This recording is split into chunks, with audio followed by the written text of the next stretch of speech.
Hello everyone, welcome to our official YouTube channel of Hasmukh Goswami College of Engineering. I Professor Srinath Karli from Civil Engineering Department. Today we are going to cover the topic Construction Techniques and Safety from the subject Building Construction Technology. So here is the contents and flow of presentation. First of all, introduction. Second is site and safety. I will introduce regarding the safety features and analysis and what is the technology we are going to use. Second is site and safety. Third is external work. Fourth is foundation. And last are the references from which I have taken this all four topics. Sorry for the spelling mistake. Introduction.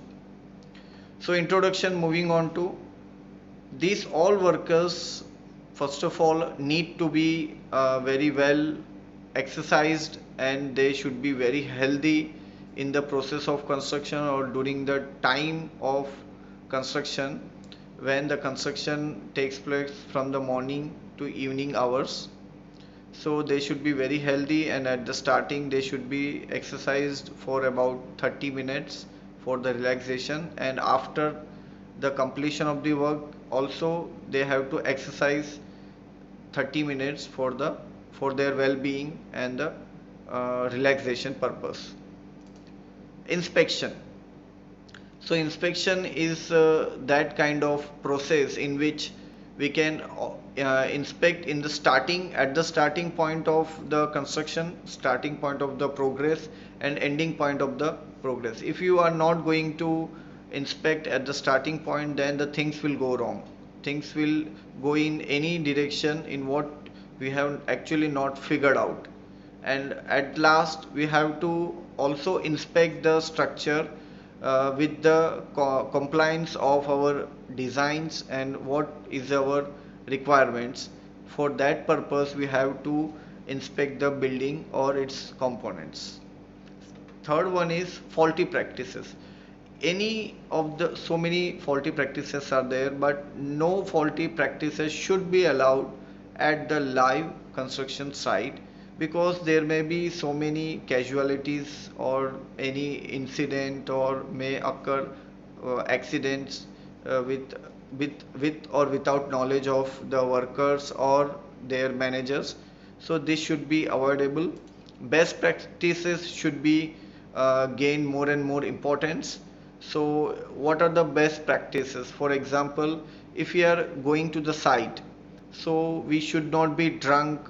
The workers or managers should not be drunk. They should have a proper equipments for the construction to be progressed. They should have a gloves, and they should follow the timings of the construction practices, and they should maintain the schedule of the construction activity. So these can be the some points which shows we should progress or process the construction activities with the best practices, and also best practices will avoid any of the accidents in nearby future. Analysis part is very important part of the construction activity or during the whole construction period. It actually decreases the time. And one more thing, that if you are going to analyze in a very depth way, how much the depth for the construction duration or their equipments or materials, that much time also will decrease, and it will affect directly to the economy of the construction uh, tender, construction budget. So it will directly affect the budget. So if you are going to decrease the days or the months from the duration of the construction, then what will happen? At that time, the rent of the instruments, as shown in below, the rent of the instruments will have to pay very much less, and then we should not have to give the rent to the people who are hiring the instruments, very big excavators, instruments, backhoe, and bulldozers, etc. So there we can decrease the economy by analyzing the construction duration and practices and everything. Now this topic is technology view. What is that? When nowadays when we are going to construct a building or a multi-story building for a substructure or a superstructure both, there is an technology called an augmented reality, AR. By that augmented reality we can view actual simulation of the construction site or their interior decoration through the AR device, through the AR recognizable device. We can view actual how it looks, and afterwards what can we make the changes regarding the interior and exterior purpose for the building, and if this building is in alignment, proper alignment or not. It will give the exact difference between the mapped view and actual view at the site of the construction or any type of an building or any type of an construction activity. So this is a very good form of analyzing the construction site or construction practices. We can say that we have to calibrate or we have to make a validation of this device, but yes, we can have a 3D model or a simulation by the help of this augmented reality or by the help of this device. Sorry. Finishing. After the construction duration or construction activity has been completed, the building should be, as much as possible, it should be finished with the gardens and with the roofs, etc., colors and finishings, etc., etc. So finishing should be there, and it should have a very good aesthetic appearance to the building. It must have a aesthetic appearance for the building. This can be as an said as a final method or final progress for the construction activity. Now we are moving ahead to the site and safety. Importance of following site rules. Wherever the site follows the same rules and regulations. If you haven't followed any of the site practices or safety measures, precautions, so accident rates will increase and that accident rate will cumulative increase in, it will be higher in construction sites because people does not pay much attention to the surroundings and the warning signboards. So warning signboards surrounding should be paid as much as attention to the manager should also pay the attention that whether the laborers are going to make some going to follow these all construction practices or not, or they are following safety rules or not. We can see this is one of the example. Personal protective equipment, PPE. So what is that personal protective? The staff and workers should be given this yellow color jacket and this protective equipment, and their workers must not wear short pants, slippers to the work. They have to wear the boots and helmets, goggles, and their garment. It should be it should be very much given importance to this all personal protective equipments. Unauthorized entry to the site should be restricted. High visibility jackets should be worn.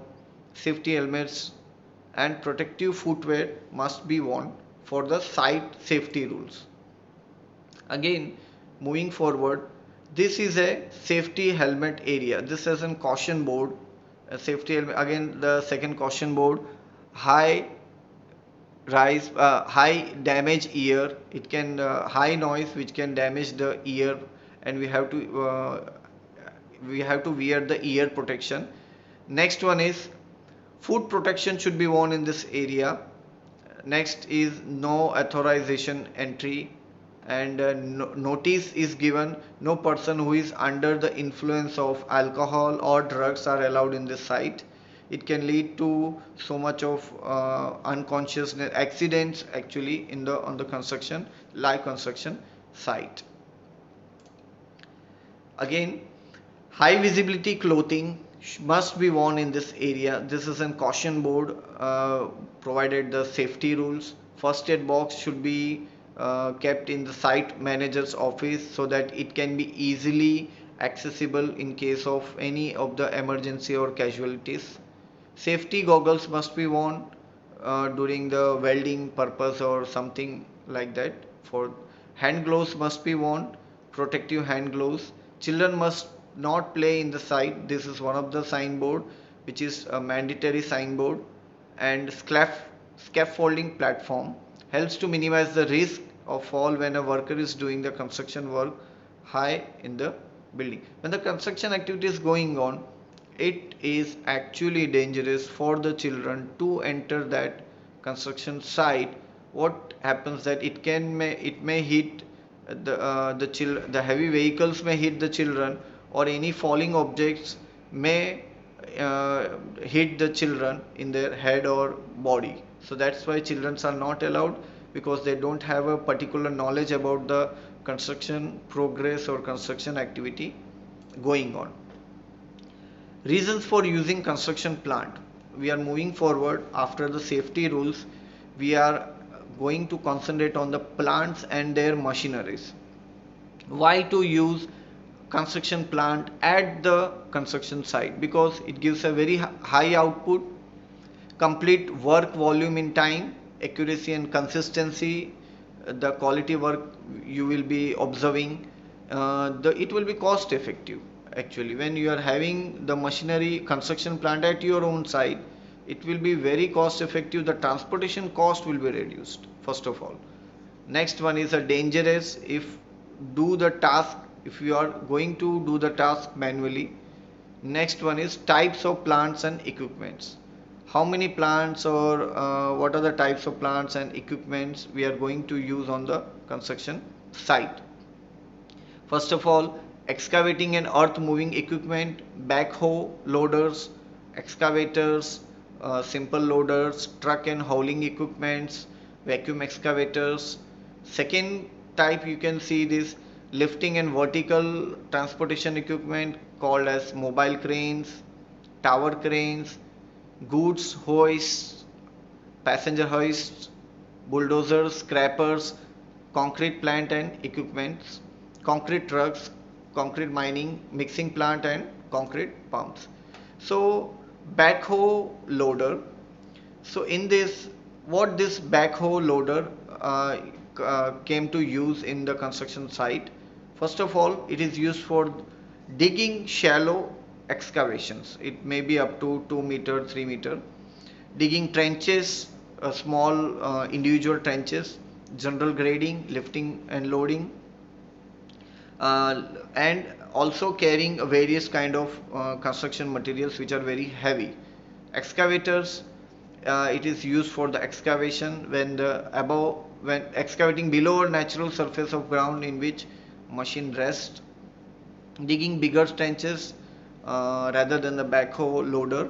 Digging pits for basements, general grading work, loading into whole units, haulage.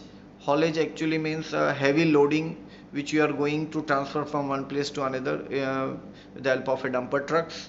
Lifting and other uses are excavator bucket can be replaced with the breaker or a hammer, turning into the demolition machine. This can be converted into the demolition machine also. Excavators.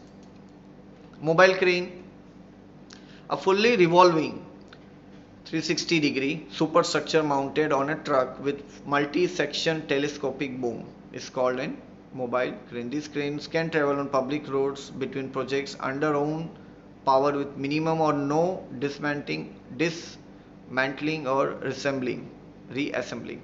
Therefore, very suitable it is for the job requirements. Crane utilization for a few hours to a couple of days to hoist materials and machineries. Vibrating smooth wheel roller, what it does, what are the uses of vibrating smooth wheel roller? Rolling aggregates, compaction of clay and sand, proof rolling of subgrade and in compacting asphalt pavements, etc. Now next we are moving forward for the third topic. Is called an external work. We will seeing out what are the external works carried out. So external work on our construction, mainly it is called an setting out, signage, site boundaries, temporary shelters, earthworks, sloping and drainage. Setting out, it only means that whatever your site, particular site you are going to construct, you have to actually make a fencing or a perimeter to actual separate from the other land or other adjacent properties and land. So any form of fencing, whether it may be a perimeter fencing or the partial fencing installed in the areas of the site, is called an site boundary. We have to, after the fencing or before the fencing, but this map should be there for our informational and dimensional purpose, for setting out the boundaries, for installing the fencing around our construction area. So it can be so many types of fencing: retaining wall fencing, concrete fencing, reinforced concrete fencing, etc. Storage of material and temporary shelters.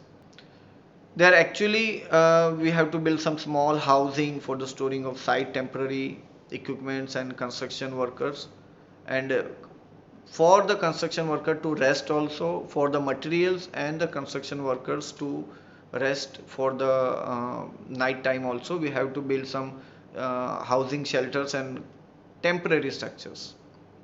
Earthwork and engineering works created through the moving process a part of earth's surface involving quantities of soil and unformed rock.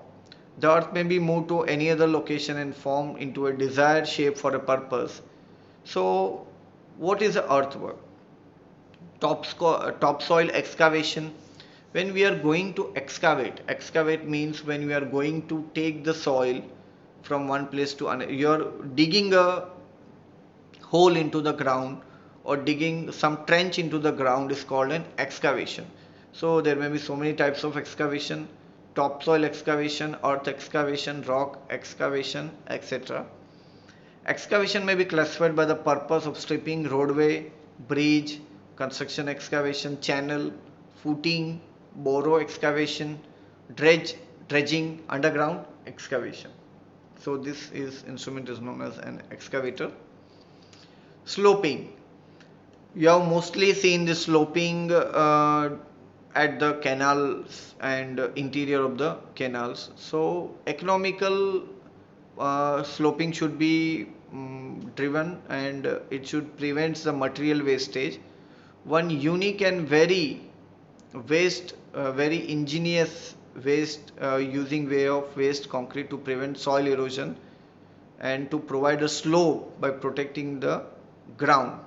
So this method is implemented by fitting pipes into the slopes to carry accumulated water, as seen in the diagram, from the top away, while the face of the slope is sprayed with the waste concrete and construction. Drainage. Yes, drainage is an important point of view according to me. So when there is a heavy rains, so side drains which are provided for the rainy season, rainwater. So where the rainwater will go? So rainwater will stay on the roads only. So because there are no proper drainages or side drains provided, there are so many drainage types actually. So channel drainage also there, side drains also there. So drainage is an important point of view for the building construction as well as for the transportation point of view. Street furniture, landscaping. It is a good example of the building finishing. So this is we can say that the equipment, the components which is looking very beautiful, or it makes the building very beautiful, is called an furniture. This is called an street furniture. Landscaping, and you are actually building some good eye-catching functional features with the help of the gardens, with the help of the available shrubs and etc. So it's called an landscaping and paving. So concrete paving, tarmac paving, and etc. So these three features makes the building very good view, and it gives a very fresh view of the building. Next, we are moving to the topic foundation. Introduction to foundation. Yes, it's a part of an substructure. So above the plinth level there is a superstructure. So below the plinth level it's called an substructure. So below the surface of the ground it anchors the superstructure by disturbing the load safety into the ground. Foundation system, this below the plinth level is a foundation system. This is, it can be said as an uniform settlement, and this is tipping settlement, and this is an differential settlement. Settlement is what? When there is an compaction of soil beneath the structure, any type of structure, what happens that the soil actually compacts with for micrometer or micro mm or something like that uh, after prolonged years of the heavy weight of the building.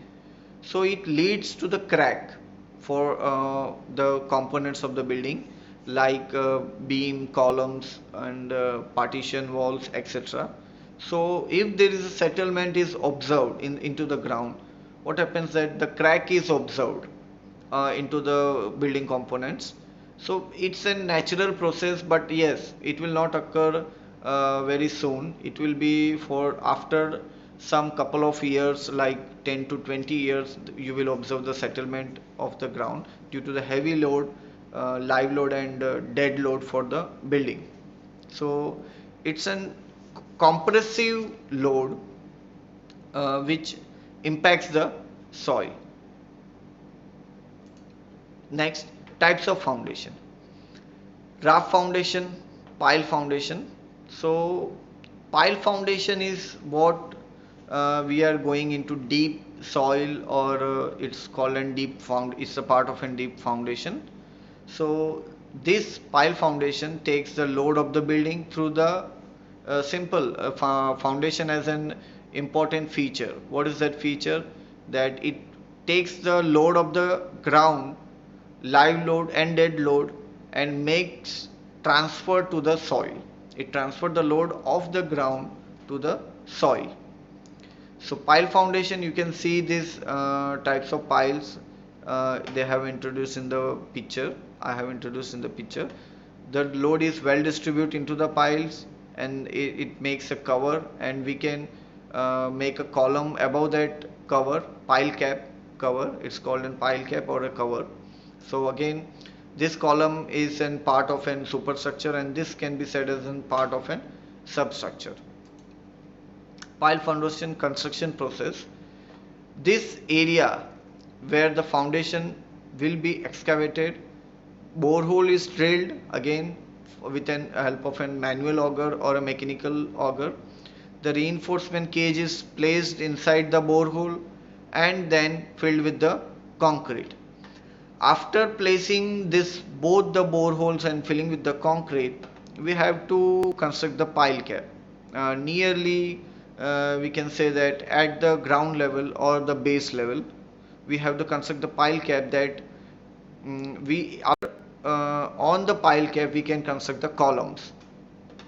Formworks are to be placed around, and it filled with the concrete.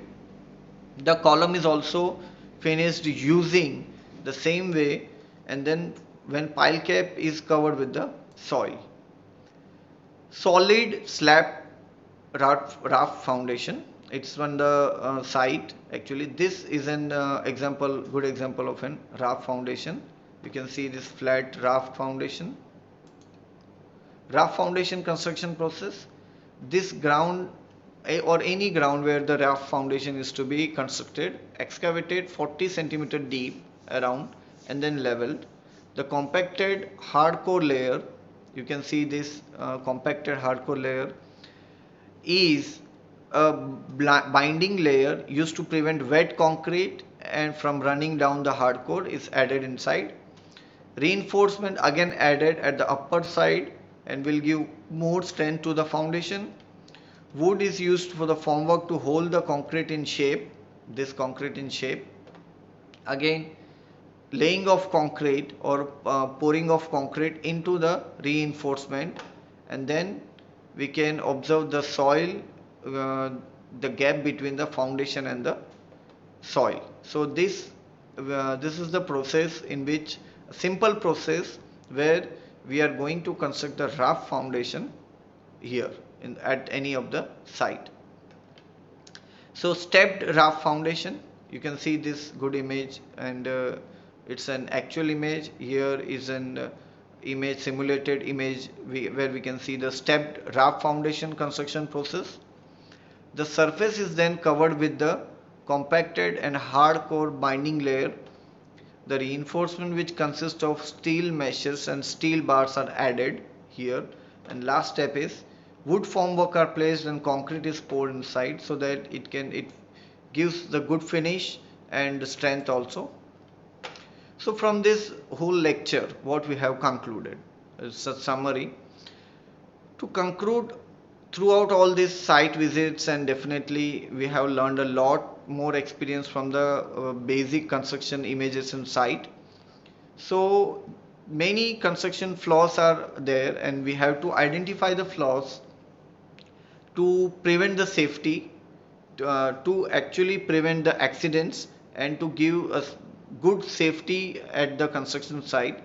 There almost have been 165 units at different construction levels. We saw houses at extraction level, foundation level, basic frame level, superstructure level, completion level, and the final touches. So what happens through this whole lecture, we can understand that one should go about contracting all these three-story house with, one cannot go without the safety features, and no, and also for starting any project we first need to do the external works. So external works, for example, I have told you that setting out boundaries and surveying the land, and what is the gradient of the land. Gradient is actually ups and downs of the ground. This all things are particularly very important. And next stage is, whatever after the external site surveying and setting out the ground, the next stage is safety and security. Security is also very important for the theft, to avoid the theft of construction materials which are at the site. After all this, basis on land survey, we evacuate the land for the foundation, and we learn two things here in this lecture. First one is an pile foundation, and second one is an how to construct a rough foundation. These are the references from which I have taken all these images and the theories. So thank you for watching our YouTube channel. If you like, if you want to like, share and subscribe, you can. Thank you very much, and thank you for your great attention.